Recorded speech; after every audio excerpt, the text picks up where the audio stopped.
मय्यत को इस्तिंजा दस्ताने पहनकर कराना चाहिए। चुनांचे मय्यत को इस्तिंजा दस्ताने पहनकर कराना ये ज़रूरी है, क्योंकि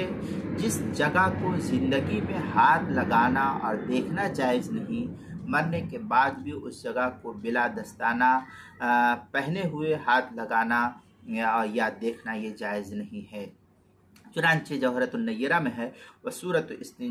इस्तिंजाइही अन यलुफ़्फ़ल गासिल अला यदिही खिरक़ा व यग़सिलु स्सूअ। इस तरीक़े की इबारत जो है जौहरतुन नय्यरा की पहली जिल्द सफ़ा 148 सग़ीरी, उसके सफ़ा 276 तहतावी अला मराक़िल फ़लाह, उसकी सफ़ा 310 फ़तहुल क़दीर दूसरी जिल्द सफ़ा 107, फ़तावा शामी जो ज़करिया बुक डिपो देवबंद का हिंदी नुस्खा उसकी तीसरी जिल्द सफ़ा 86,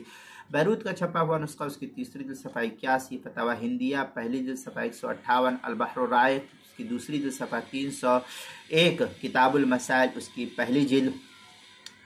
उसकी दूसरी जिल्द सफ़ा 53 पर भी इसको नकल किया गया है, वहाँ भी देख सकते हैं।